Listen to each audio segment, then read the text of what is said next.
a situation that I was very tired with my life. I was at the point that I wanted just to finish my life, you know, and I get off my apartment and everything, and I was just waiting for some kind of answer. And well, I always believe in God, in a different God maybe that was presented to me, but I always believed that there was something there that was able to help me, and I was, you know, asking for this. And of course, when I got the book and I started to read the book, that was my answer. To me, was God's answer to me. And I felt that like a kind of reconciliation between God as my father, you know, and me, because it was like for a period of year, I just went like around of the war, and I was in a lot of things that, you know, no good for anybody. And was like reading the book, like close the time, you know, and bring me very together to God. And that was beautiful to me. And one more thing that I love from reading the book said to me very clear, you need to change your way of living, because you are punished yourself. And you are precious, and God loves you, He doesn't punish you, but you need to work in here. And you know, I say, wow, this is serious. This is not a funny philosophy. This is something serious. This is something that is asking me commitment. And I love that was coming from the ideas from the book and not from anybody telling me what I needed to do. And I just said, this is what I was looking for years. This is it. And I have many healings, physical healings, but also I have a lot of changes, you know, in my way of living. I don't smoke anymore. I was taking drugs. I don't take drugs anymore. I was drinking. I don't drink anymore. And it's not again because somebody prohibited me, but was because learning about God and about myself, I just don't need that anymore. It just was natural for me to, I don't like this anymore. And it has been wonderful, really wonderful. I was diagnosed with a first stage of cancer when I was in my country. And of course I became very scared, especially because in my family there is a record of this situation. My mother went to surgeries, my sister as well. And when this came to me, I was just starting to learn more about Christian Science. And I went to the doctor, and he just did all the exams and everything that he needed, and he said, well, he confirmed. And he just said, well, we need to go out to a surgery. And I just say, okay, let me think about it. And I just called a practitioner, Christian Science practitioner and teacher, and I just talked to her and said, listen, this is the situation. And she was very loving to me, and she said, you know, you have the right to do what you want to do. If you want to go and have the surgery, it's fine. If you want to go to Christian Science, what do you want to do? And you know, I felt in my heart that I didn't want to go to a surgery. To me, it was like, I don't want to keep going with this line of kind of punishment in some way. You know, I don't want to go with this line of, your mother had this, they have a huge surgery, your sister as well, now you. And to me, it was like, no, I am not going to take that path. I don't want this, and I am not going to accept it. And I just, you know, I said to her, you know, okay, pray for me. She was very loving to me, and that gave me a lot of hope, and I was calm. She calmed my fear.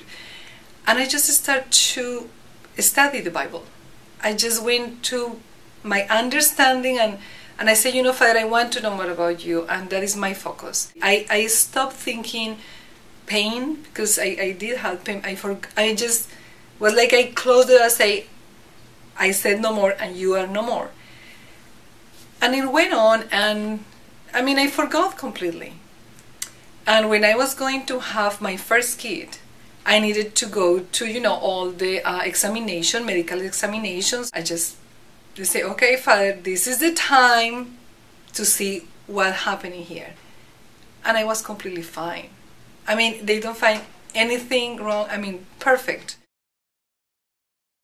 She was a woman that she suffered, you know, and she went to different situations and divorces, and has been an example for me, because I have it alive, and you know, I divorced several times, and And I was at the point that I was very frustrated, and the concept that I have it about myself as a woman was very low.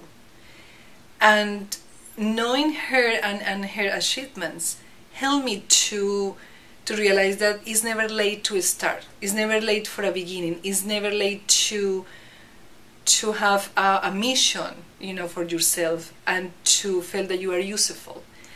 And I am so amazed how, all the work that she did, starting at 45 years old, and how she always overcome every obstacles. And again, not through willpower that I can do it, but to pray and be very close to God.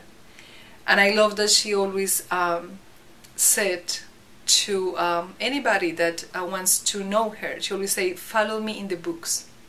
You will know me because you read my books and the ideas are there. And I love that because always to me, like she moved herself, her personality from what she is. And to me, that has been a big model for my life. I went to several situations in my life, relationships, and it's very interesting because to understand more about God, I became more close to Him, and I was in a point of my life that I was so happy and like fulfilled. I don't needed anything. I was just, and at that point, I met somebody. Now we have two wonderful kids, beautiful kids, and we're raising them also in the ideas of the Bible and science and health. We want to have them to have a good moral foundation, and that is your strength. And they love Christian Science. They love to talk to God.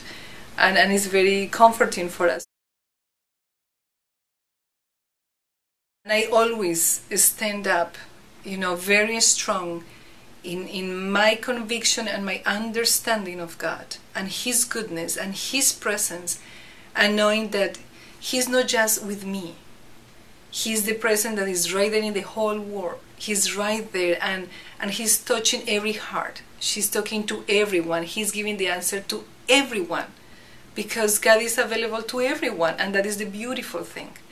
And when you just like embrace, the word, or embrace any situation, the kids that are hungry, that they don't have anything to eat, or any situation that you have about any illness or contagion that is going on around the world, or any violence or bombs or kidnappings, you just go there and you know that God is there, and He's a present help in trouble, like the Bible said to us, no? And I think that is one of the ways that I pray. And also, for example, in my kids, they go to school, and I pray for all the kids. I just not pray for my kid, but I just know that they are safe, that they are beautiful, that they express intelligence, that they are innocent, and that their innocence is a power, that they are free, that they are joyful, that they cannot be touched for anything wrong or bad or diseases, or that they are well and protected and cared. And during many years I needed to pray for my country, because it was a country, and it's still a little bit, but it was a country where we have too many cartels, drugs, dealers, and also guerrilla. I was there, I was hitting the bombs, close by sometimes. And I learned to stand up and pray about this injustice, because those are injustice. And I learned to stand up just not only humanly and doing something, but also praying and knowing that there is an answer. And I love Christ Jesus' example, how He was always praying to God. He was taking time to pray and come in and help and do something, and He always get answers. And I think He set up for us examples. One person thinking right can make a huge difference. And I will say that I think it's very important that we all, wherever we are, we can continue to search for God and believe and understand, the presence of God, the power of God, and His love for all humanity, for everyone. Yeah.